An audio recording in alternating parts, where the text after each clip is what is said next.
Ah, the chuck roast. I look at this gorgeous piece of meat and see intramuscular fat. It even looks like a king-size steak, naturally packed with an amazing, delicious, beefy flavor throughout. However, chuck roasts, or shoulder roasts, which have the most flavor, slow cooking at low heat is what melts the tough connective tissue between the muscle fibers, leaving you with tender meat that pulls apart with your fork. Unfortunately, it doesn't make for a great steak. But how nice would it be to make this into a delicious steak? I present to you the Wagyu chuck roast. Our special guest today comes to us from Japan and is rated A5, which is the highest fat to muscle ratio on a grading scale. Chuck roast being an inexpensive cut of meat, that goes the same for Wagyu. You're going to be paying a fraction of the cost of a premium Wagyu steak such as filet, strip, or ribeye. Try the chuck roast. Your Wagyu wallet will thank you. For today's preparation, we're going to cook both chuck steaks the same exact way. Also, keeping it as simple as possible so we can really taste the differences in textures. So, we're going to start off with kosher salt and fresh cracked pepper. And that's it. Now, keep in mind that due to the high fat content of Wagyu beef, it will absorb most flavors depending on how you cook it. For example, with a charcoal grill, my favorite, a lot of that charcoal smoke flavor will be absorbed. So, for the purpose of this experiment, we want to keep it as neutral as possible and let the true flavor shine. So we're going to cook it first in an oven until we reach an internal temperature of 120 degrees Fahrenheit. Then I'm going to finish it off on a pan, a hot sear with some butter to give the steaks a nice crust. So let's go ahead and rack them up for the oven. I like this rack. It sits the meat up nice and high to let all that oven air circulate around. So we've got that oven set to 395 degrees Fahrenheit on convection. In that oven, let's let the steaks rise close to about 100 degrees and then turn our pan on high and let it get hot. Now, most prefer cast iron for a proper sear because of its amazing heat retention, while cheaper or low quality pans cool quickly when the food hits the surface. That nice hot searing temperature takes longer to get back to when it's time to flip. So, cast iron it is today, folks. As the steaks hit 120 degrees one by one, I take them off and put them aside. Immediately, I put the first one down on this pan and start butter basting it. 1 minute on each side for both steaks.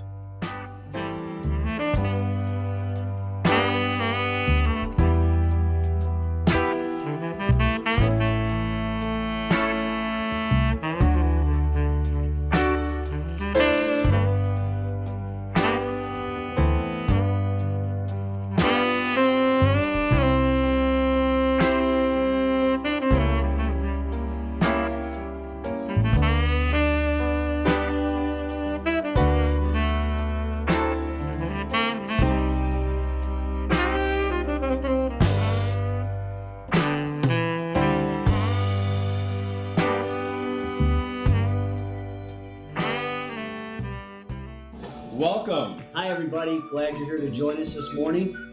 Dennis, take us away on this. Yeah, so what we're trying to do today is to see if Wagyu can make your typical store-bought chuck roast into an amazing steak. So we did the same treatment to both, ovened it to 120 degrees Fahrenheit, finished it on a butter baste on a cast iron. So let's just stop talking. Wagyu over here, chuck roast over here, correct? Chuck roast, regular choice chuck roast you can buy in a store. You would just make a roast out of it because typically it's a little bit tough. And we all know a little bit about Wagyu. Now this is an A5, the highest score. So let's try it out. You want to try the chuck roast first? Let's do that. Let's do that. Let's do that. And to clarify for our guest out there, the Wagyu is the equivalent cut. It's also the chuck. It's the same exact cut. Okay. I even tried to have the butcher cut it at 3/4 inches because that's how the Wagyu came to me from Japan. So this one's cooked perfectly medium rare. So let's give it a shot. I'm expecting this to be a little chewy but delicious beef flavor. It's not super chewy. A little bit. You know why? We cut it against the grain, and I just want you folks at home to see. It's almost like a cold cut. How I cut this one right here. Really so, thin. I guess what they call it a poor man's steak in some places. Yeah, a a poor man's ribeye. Yep. There's the thing with a chuck is there's traditionally most of us had it, as you said, as a roast, and it typically you have to cook it, and most of us have had it when it's really, really overdone, right? And really, really overcooked, in my opinion. Right. But when you do it the way that you did it here in the oven, and then finish it with a butter paste, Cooked it as a steak. cooked it as a steak, Yeah. you see the nice. To me, that's the perfect color against the grain, and it. When you cut it against the grain, it makes all the difference. Your last cut on any steak should always be against the grain. Now, wait till you try A5. Daryl, time out, everybody. Is this your first time trying A5 Wagyu? It absolutely is. This is exciting, guys. It's an experience. This is exciting. I can't wait for him to try it. Let me cleanse my palate to make sure I maximize this experience. Make sure you start this on a clean canvas. Now, romance this a little bit for us. so Wagyu, how do I explain this? You could just put it on your mouth and don't start chewing it. Just roll it around like a fine wine and just see what it's all about because it's unearthly. It's heavenly. That is, you have romanced this. Don't you get emotional about it? It's so good. It's beef butter.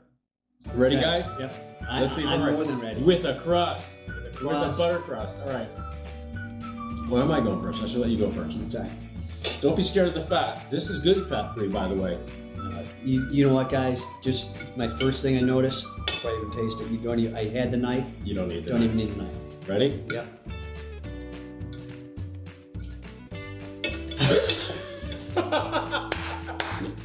Wow. All right. I want to hear from a first-time Wagyu, highest grade A5 eater, the experience you just had. It's the part that you've sliced here.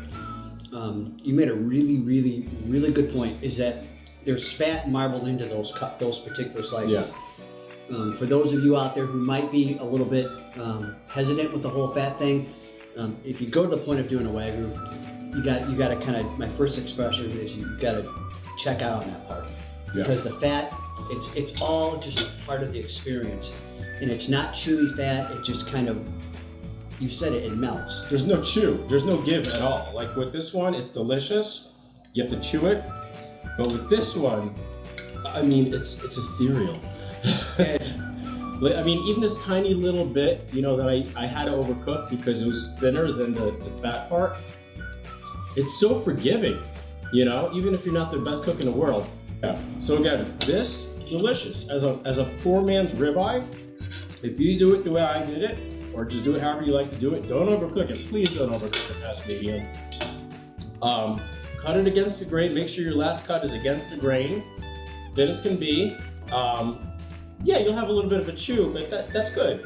This is just a once in a while experience. You can't do this every day. It's so rich. And the Wagyu cooks so much faster because there's so much more fat to it, as opposed to this one. But regardless, can Wagyu make a chuck roast better? Oh, I think so. I think so. I It can think make so. it a lot better. Can I eat it every day? No, I can't eat. Actually, I can't eat this every day either. But It's a great way to go. let your visuals be your cue. Once you see that crust form, you know it's at a medium. Especially if you let it sit for another 5 minutes, you know it's going to land at a medium rare, and it'll be just right. Trust us. Thanks for joining us, Thank you, everybody. Daryl. I'm going to let Daryl devour the rest of this Wagyu since it's first, and then we'll see. Not all of it, but most of it. We'll see you in the next one, guys. Subscribe to us, like us. We love Please. y'all. See ya. Thank